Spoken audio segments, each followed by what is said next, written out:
Lie about being divorced? Fine, I'll become your villain. If you like true revenge stories, you found the best place for your vengeful needs.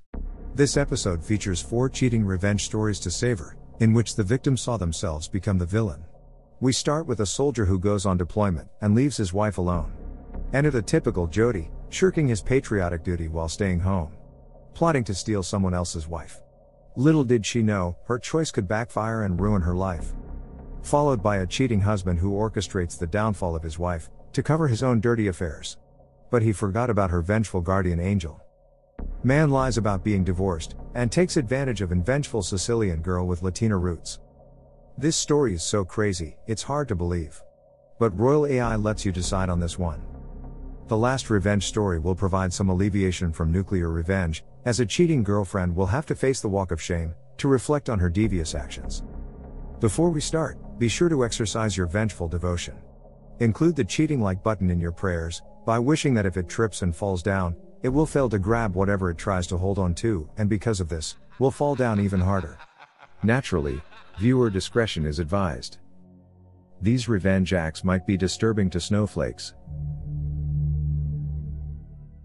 My story is about getting revenge on my cheating wife, now ex, as well as the karma that came afterwards.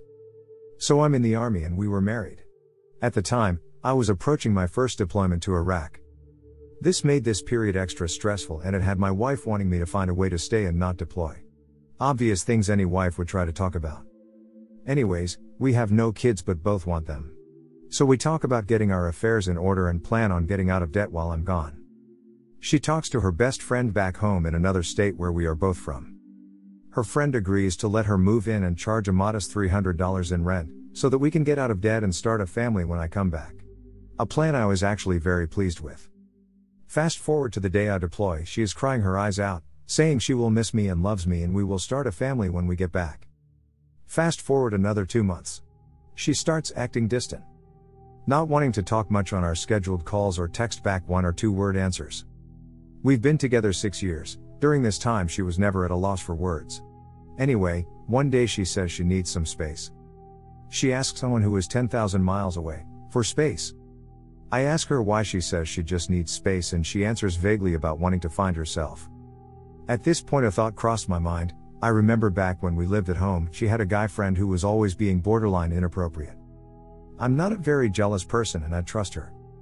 But I start seeing said guy in basically all her pictures she posts with a group. Every single picture, he is in there. Everyone's presence changes though, but he's always there. So for the first time, I'm starting to get very jealous and uneasy about everything. So I clone her phone with T-Mobile's digit service. And I receive every text she receives as well as every text she sends. I'll never forget the first text I saw after cloning her phone. Hey babe, I'll see you after work, want me to save you any of my leftovers? From her to him. It destroyed me. I lost 35 pounds in a week. I didn't eat or sleep. I just stared at the phone, watching every conversation from beginning to end. It wasn't just a sneaky fling, I watched them talk about trying to have a baby. It was literally everything a married person fears. I ask her if she is seeing someone and she tells me she isn't. She is taking care of herself and she loves me, the whole shebang. I didn't flow with that, so I stopped responding to her texts for 2 whole months. Over this time, she cracked.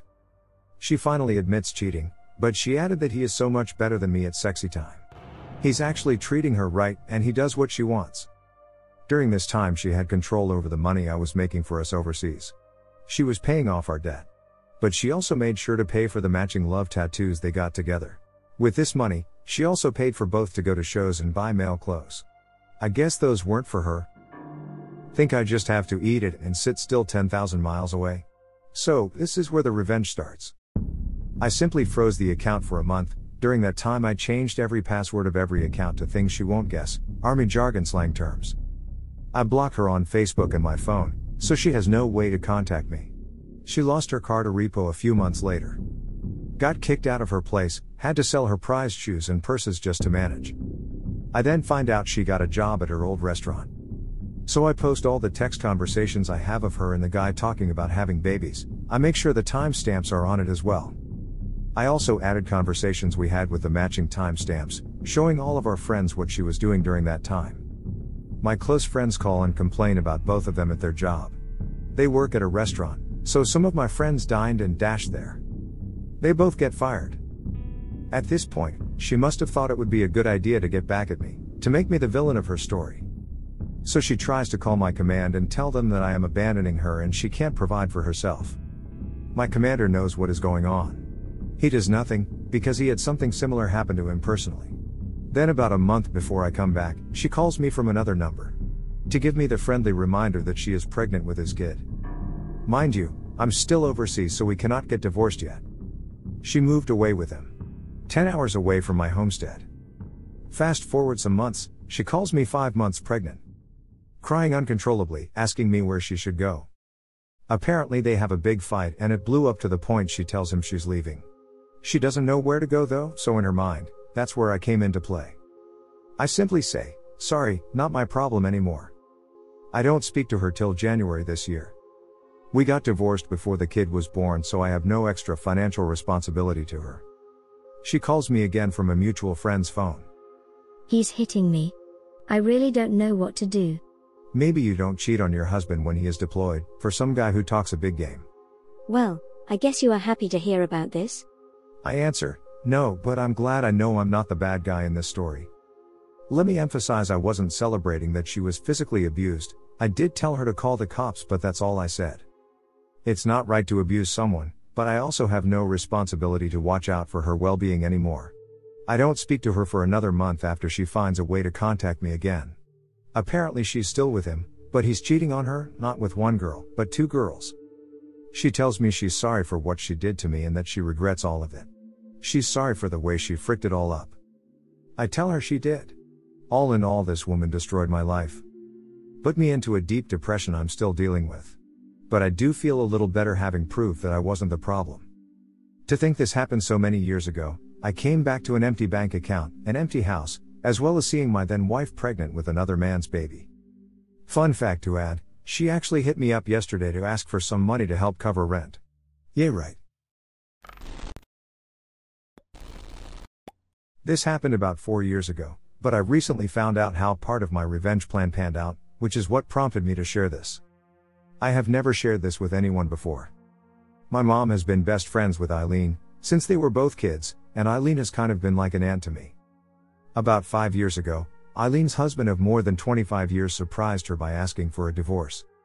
Eileen lived about 6 hours away from my mom at the time, and I lived out of state, so I didn't find out how everything went down until a few months after their divorce was finalized. Unfortunately, Eileen's life kind of spiraled out of control after the divorce. She developed depression and a drinking problem. But my mom and some other childhood friends were able to convince her to move back to her hometown. And then they convinced her to go to rehab. I moved back home shortly before Eileen went to rehab, because my school/work schedule was pretty flexible. I was able to house sit and take care of some stuff while she was in rehab. The first time I visited her in rehab, I got the whole divorce story, and it was bad. Eileen's ex, Jeff, hadn't talked to Eileen about any problems prior to asking for a divorce, so she just assumed he fell out of love with her. I was immediately skeptical about the things Eileen told me. First, Jeff, who was an executive at a pharmaceutical company earning mid-6 figures, was fired from his job a year before they split up and decided to take a break before looking for another job. It was weird to me that Jeff decided to take a break from work because he'd always been such a workaholic. Eileen hasn't worked in years because of a disability. But she has some property and a trust her parents left her, that lets her live a comfortable life without working. Jeff and Eileen lived off money from the trust while he was unemployed. Then, after Jeff said he wanted a divorce, he refused to go to couples therapy or talk about why he wanted the divorce. The only thing he would say was that they had grown apart and that he was sick of being with a woman like Eileen. He said Eileen's mother was right about her. Eileen's mother was a classic narcissist, and she bullied Eileen horribly about her attractiveness, weight, intelligence, etc., which caused a lot of psychological problems that Jeff knows about.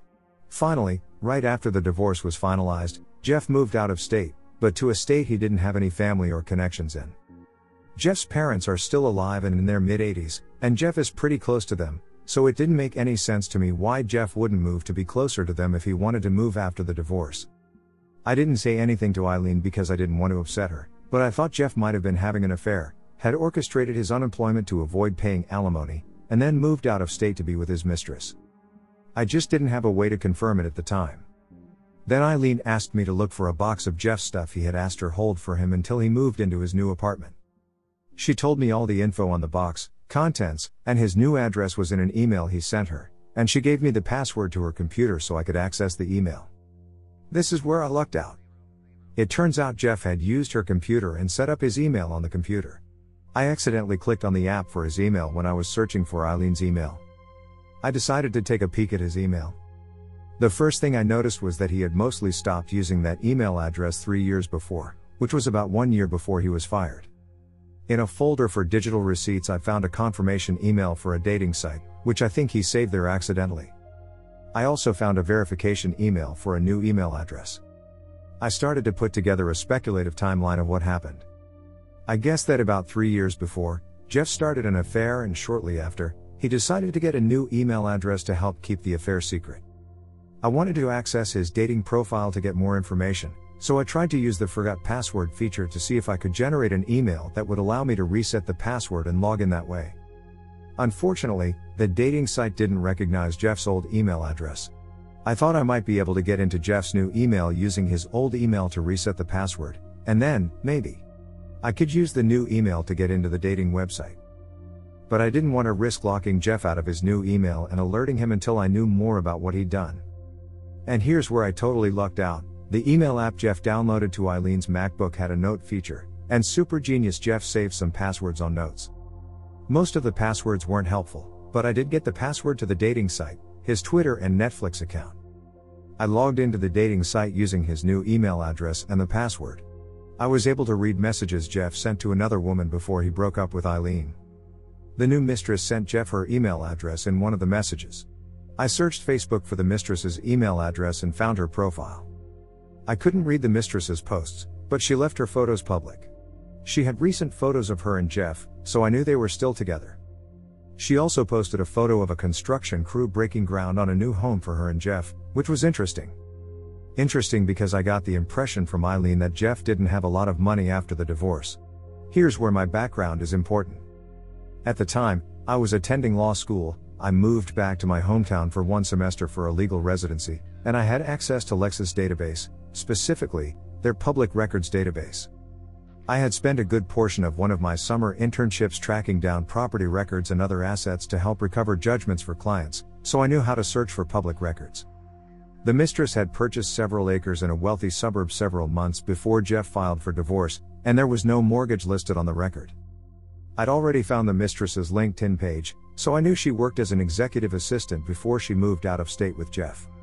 She didn't advertise her salary, but I doubted she could have afforded the property with her salary alone. It's possible she had money outside her salary, but I suspected Jeff gave her money to purchase the land before he filed for divorce. I also found an updated record in Lexis showing Jeff and the mistress as joint owners of the property. I called the county recorder office to confirm ownership of the property, dates, etc. The mistress had filed a quitclaim just 5 weeks after Jeff's divorce was finalized. I was still hesitant to try to log into Jeff's new email. So I decided to check his old email again to see if there was anything else I should investigate before moving to the new email. I didn't find anything, but I noticed that several passwords in his notes were the same. I decided to try to log into his new email using the same password he used for the dating site. I figured the two accounts were created around the same time, so if he had recycled a password, that was the most likely candidate. It worked. His new email was a gold mine. Because this story is already getting ridiculously long, I'll list some of the relevant stuff I found. Jeff hadn't been fired from his old job. He quit and lied to Eileen.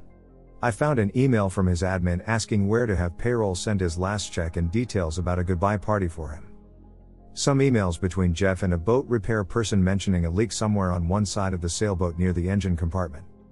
The repair guy couldn't find the source of the leak, but he talked about current and future problems with mold in the engine on that side. Emails between Jeff and a boat broker, which included the email address of buyers farther down in the string. An emailed report from the boat inspector which didn't include the leak or any mold damage or potential damage to the engine. Emails between Jeff and his contractor about changes made to the new house's sunroom. Emails between Jeff and the mistress. They had married and shared a calendar online.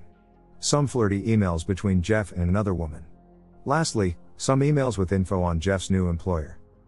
I downloaded all the important emails and their attachments and started thinking about a revenge plan.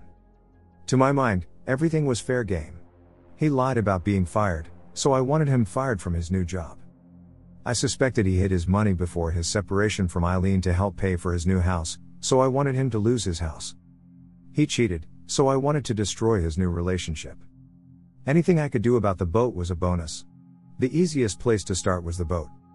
I had no idea if the source of the leak was found and repaired or if the leak was verbally disclosed to the buyer, but I figured Jeff was a lying peanut, so odds were fair he hid the info from the new buyer.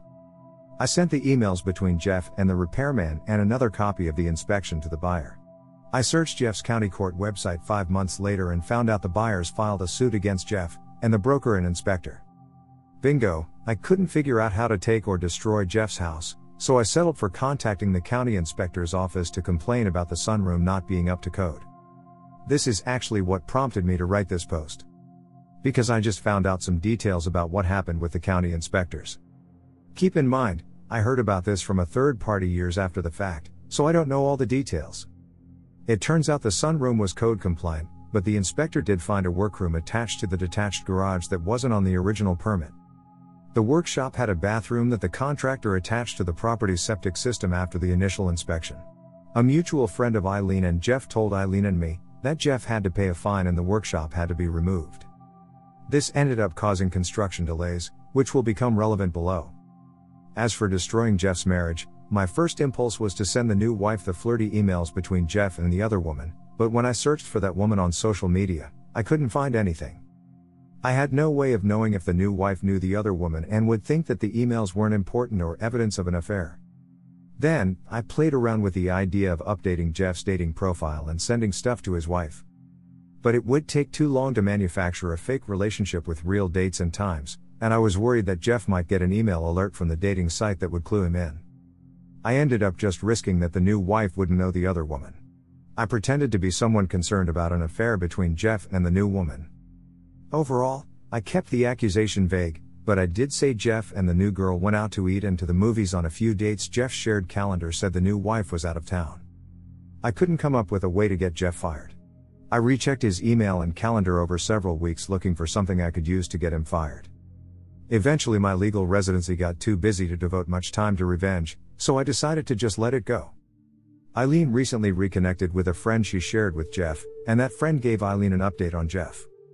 Eileen shared the details with me, and that's what reminded me of what I did and prompted this story. It turned out that I didn't need to worry about sabotaging Jeff's career. By luck, the woman Jeff had been emailing was actually his assistant at his new job, and Jeff's new boss was his brother-in-law. Jeff and his new wife actually moved to her hometown so she could be close to her family and so Jeff could go to work for his new brother-in-law. I have no idea if Jeff actually was cheating on the new wife. He told the mutual friend that passed this story on to Eileen that they hadn't been having an affair. It didn't matter to new wife, though. Because she and Jeff got together when Jeff was already married, she didn't have a lot of trust in Jeff. She didn't believe Jeff's denials when I sent the email about him having an affair. She filed for divorce. And Jeff's brother-in-law boss fired him. And since the construction was delayed, the new house wasn't finished when Jeff and new wife divorced. They had to sell an unfinished home, and Jeff took a big financial hit. Finally, this next part wasn't part of my larger revenge plan. But I am pretty petty, so I took the box of Jeff's stuff, mostly photographs, and threw them away. I told Eileen they must have been lost in the move. Signed both of Jeff's email addresses for a bunch of spam, newsletters, mailing lists, etc. Deleted his Netflix watch list. Posted, retweeted, and liked a bunch of sexy time entertainment content on his Twitter account and deleted all the accounts he was following. I never told Eileen what I did, because I wanted her to have plausible deniability and I didn't want to interfere with her recovery. She doesn't know about the boat lawsuit or the Netflix and Twitter stuff, but she did take satisfaction from his divorce and job loss. I probably would have let it all go if Jeff had just cheated, because I had always really liked Jeff. I always thought he was nice, but I was obviously wrong about him. Nice people don't weaponize childhood abuse to mentally torture their wives. As far as I'm concerned, Jeff deserved everything I did to him. The following story is told from a female's perspective. My story is a memory from a person I am no longer. I know it sounds strange, but I changed. I'm not proud of this, and for some, they won't believe it or will have their pitchforks out after hearing it. But this is my story. I'm half Italian, half Latina. So I'm fluent in both Spanish and Italian. When I was a naive 24-year-old, I met a charming, smart, and way older man. We call him Jake for the story. His sister is Dana and I'm Gina. Now to the story. Jake was 42, recently divorced, or so he told me, and got a kid that he would see during the weekends. We meet online through a poetry website where both of us used to write. He was very aloof and stern on his comments and not very popular on the website because he used to always come off like an arrogant prick, but I really liked his poems regardless of his personality, and that's how it began. I commented on one and he instantly PM'd back praising my writing and asked me if we could collaborate on a duet together. I've already done it 1,000 times with a few friends and people on the site that I respected, so I said sure. So long story short, we met on Hotmail Messenger. This was nearly 11 years ago, kids, so no WhatsApp, although we did chat on Facebook too. This will become relevant later. Long story short, we instantly connected. He was funny, handsome, and really sweet underneath all his bravado. And his dark sense of humor was right up my alley. We spent months pulling all-nighters just talking and writing together. Not humble bragging, but I was pretty popular on the site because I won a few awards, so by association he became more popular too. People started reading Jake's poems and commented, and obviously he got an ego boost because of it, but I digress. Our relationship became more serious after he confessed that he was falling for me and I was smitten. So I went along with it. We talked about my recent breakup and he assured me that he would never lie to me, because the witch of his ex-wife cheated on him and he was devastated until he met me. I was shocked after hearing how bad his ex was, but assured him that I was all in. And I meant that. One important detail about our turbulent romance is that he was in South America, he's from there, and I was still living in Italy, in my hometown. So after almost 2 years of excuses for how tied up on work he was, I decided to surprise him with a visit. I bought my ticket and it literally was like a dream. He picked me up, we kiss, hug, and he took me to his beach house, which would have been my first red flag, but I was dumb, young, and in love. He would say that it would be so much easier and fun for me doing touristy stuff on a beach port than staying in his suburbs house without a car. Because I told him in such a short notice that he didn't have the time nor the means to take time off. Which was a blatant lie again, because he was one of the partners of the company. I bought it and off I went on my own almost for the entire week that I was there. He would spend one night with me and the rest of the week he would just pick me up from wherever it was that I ended up wandering. After this we would hang out for a few hours, have sexy time, and then he just dropped me off on the house. I know that most of you are thinking, come on up, just get your head out of your butt and realize what a bunch of BS that is. And believe me, while writing this, I realize how much of an idiot I was. But it gets better. Or should I say worse? The day before I have to get back to Italy, he took me out to dinner. With his 6-year-old son and his sister. I was super happy to meet his family and son, but got caught off guard when he just introduced me as his friend from Italy dropping in town as a tourist. Her sister was super sweet, albeit a bit awkward, and his son was adorable. We ate, talked, and off we went. He picked me up first thing in the morning and dropped me off in the airport. Now that you got the full story, I'll get to the good part. 2 days later, and still a bit jet-lagged, I got a very interesting email. From his sister Dana. Her email was short and very simple. Dear Gina, I know that you might think I was weird and maybe a bit rude when we met, but I was only acting in such a way because I was tricked by Jake to join the dinner with his kid. He never mentioned that you guys were dating, but after confronting Jake, he confessed and begged not to tell anyone or his marriage will be ruined. But you seem to be such a sweet and young girl that doesn't deserve his deception. Jake is still married and never left their home. Don't take just my word for it. And Dana sent me pictures of his real Facebook profile and surprise. The perfect little family. I thanked her and shut down my computer. I was devastated. I really thought Jake was the love of my life and was seriously considering moving there. I spent all night crying and drinking wine until I experienced the worst migraine. But the heartbreak lasted about 12 hours. At 4 a.m. I got up, showered, made a pot of fresh coffee and started planning my revenge. I was hurt, yes, but also angry that he didn't only deceive me, but dragged his sister and his innocent child in his lie. I was at the other side of the world and I didn't have the money to pay someone to kick his booty or egg his car. But as my Sicilian father would say to me, If someone slaps you, don't turn the other cheek. Remove their freaking hand. And so I did. Cue my sweet revenge. I sat down on my desk and turned on the computer and logged in his Hotmail. I didn't have the password, but I knew him well enough to answer his 3 basic security questions. So I actually got into his Hotmail account and thought, holy moly. This arrogant piece of human crap was not only dating me, but 2 other girls. I quickly logged onto his Facebook too because he had everything linked, the naivety, so I quickly changed all his passwords too. I'm a prick and discovered that his personal email was also connected to his work account. I dug through his emails for 2 hours, this idiot never erased anything, so he had more than 5,000 emails. Until I found something very interesting, the girls he was also seeing and their very deep email exchanges. Banana pics included, so what did I do? You guessed it. I crafted a very lengthy and explicit email with pictures and chat logs attached, confessing to Jake's wife. Posing as him obviously. Begging for forgiveness and declaring how much of crap person I was, and as a proof of my willingness to change and transparency was sending this email to the girls too. But that I did it only because I actually liked men and thought that being a player would help me forget how much I really loved other guys. That I was sick of pretending and hoped she could move on and maybe stay friends. But not only to them. I copied his entire list of contacts, including the CEO and partners of the company he worked at, his parents, and added his sister's mail too. This email was perfect in its function to be utterly destructive. All the pictures and chats, my own included, he ever exchanged with any other women. I copied myself on the list obviously as a countermeasure and move on to the part 2 of my plan. I changed all of his FB and declaring that I was so relieved that people finally knew who I was.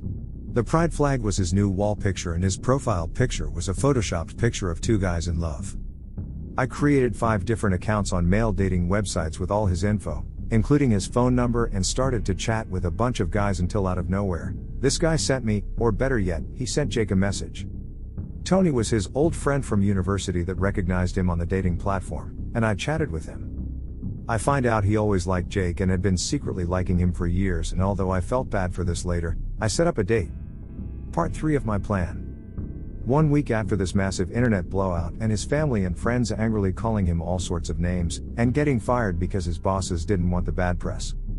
Jake, trying to make amends with his family and friends, organizes a barbecue for his birthday. But I would have paid 1 year worth of salary just to see his face and his guests when in the middle of their celebration. Tony appeared with a bottle of champagne and a bag full of toys to celebrate privately as I asked. Apparently there was a blowout and everyone left the party flustered and angry. It made him emotional because some psycho wanted to ruin his life. I blocked him and get on with my life until 6 months ago, when he out of the blue sends me a message on Instagram, asking me why I disappeared and didn't support him when he was on his lowest. Oh boy, the satisfaction I felt when replying, "Sorry Jake, but I think everything you got was karma for all the lies you fed me, good luck." Oh by the way, it was all me. I proceeded to block him and made my account private. Jake had tried to call a few mutual friends to try to get them to give him my number, but they ignored him. They also got the infamous email. So yeah. I got my revenge and it was worth everything. I know, I'm freaking petty. And for those who think making him appear to be coming out of the closet was wrong of me, let me tell you that it was only because of his very machismo attitude and homophobic personality. I am 100% with the LGBTQ community and love and support them dearly. I acknowledge that what I did wasn't much better than what he did to me. I was selfish, reckless and stupid. And it did make me feel bad after the whole fiasco dumbed down. I reached out to Tony and apologized for dragging him in my petty revenge. He was upset, but after hearing my side he seemed to be okay with it. He wished I was upfront with him though. We didn't end like BFFs, but he's still my friend on Facebook and sends me updates on his life. Once a cheater, always a cheater. An epic story of my revenge on my cheating girlfriend. This is kinda long, but it's worth a read. So I'd been on and off with this girl for a while. She was beautiful, solid 9 out of 10. Her and I just kind of clicked right off the bat and it felt very natural. She seemed pretty smart too, felt like I lucked out. Boy was I wrong. We were at that awkward friends but not friends stage for about half a year, and then one night she drops the L-bomb. I'm totally cool with it too, let her know I feel the same way. We date for about a year. Then it all gets weird. I post some stupid cute comment on her Facebook picture, just trying to be sweet, and this dude comes in telling me I'm too slow on the draw and he's Prince Charming. Enter red flags. Why does this dude sound so confident? The we've been talking about stuff kind of confident. So I confront her about it and she insists they are just friends and they just started talking last month. Yeah, right, I'm not stupid. Tell her either she cuts contact with him or I'm walking. She chooses the latter because he's a really great guy. Okay, whatever. I'll get over it. Just another woman hell-bent on wasting my time. About a month later she comes crying back and insists she loves me and we are meant to be together. And that guy was such a prick. He sexy timed her and bailed from what I understand. I know she's full of doo-doo, but on the off chance she's serious, I have her swear that she loves me and there's no going back this time. Enter Matt Vanguard. Dota 2 players will get the reference. I set up a fake profile with a sizable library of handsome photos from some random guy I found online.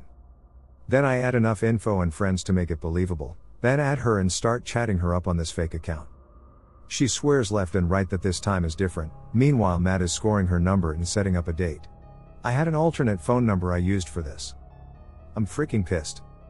It takes a real heartless chocolate cherry to sit there confessing their love to someone they've been with a year and a half, while simultaneously setting up a date with someone else they've never even met and know nothing about. Yay, I'm definitely burning this shallow skank to the ground. What makes it even worse is that I even did my best to make Matt sound like kind of an idiot douche. She dropped the babe word for example and Matt responded with, "Don't call me that again, got it? I'm not your babe." So she's going to school and takes the bus back and forth. I know her classes run pretty late, and buses don't run forever. So Matt is going to pick her up after school in his super fancy car and take her on the most romantic date of her life.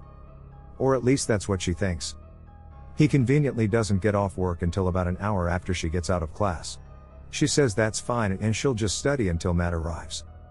Meanwhile, I'm asking her, as myself, if she wants to hang out and she says she has some extracurricular thing going on and her friend is going to give her a ride home. Lol, freak you. So she hits up Matt and says, "Hey, are you almost here? If not, I have to take the bus because they stop running soon." You can tell she's a little annoyed. He says, "Yeah, sorry, I had to do overtime. We were super busy tonight. I'm leaving now." She responds with, "Can't wait to see you." Oh, you can. You can and you will. Time drags by. Matt is now an hour late. He's super apologetic and he's speeding to the school to go get her. Oopsie, I just got pulled over. I shouldn't have been speeding, but I felt bad for being late. She only responds with, "Seriously? Well, get here as soon as possible." Time keeps ticking and she is pissed at that point. Matt is hours late.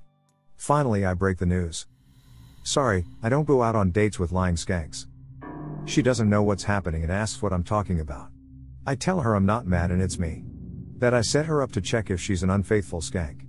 And emphasize that she is. Then she has the freaking nerve to tell me she wasn't actually going to meet up with him. Are you kidding me? Don't talk to me anymore. I end the conversation by saying, "I suggest you start walking, I think you missed your bus." Months go by and she hits me up. She's very apologetic and says the whole incident has been replaying in her mind. I tell her I appreciate it and I'm willing to be friends. But I have a girlfriend, even though I didn't, and even if I didn't, I wouldn't date her again. She says she understands. And the subject of our falling out comes up another day. She says her 3-hour walk of shame was the worst she's ever felt in her life. Good. It was the best I've ever felt in mine. Thank you for enjoying this episode, which was made with artificial love. Subscribe to receive future episodes, and tickle the like button for good karma. Do you have any experiences surrounding this topic? Share yours below, I'll join the conversation. And I'll be seeing you in the next one.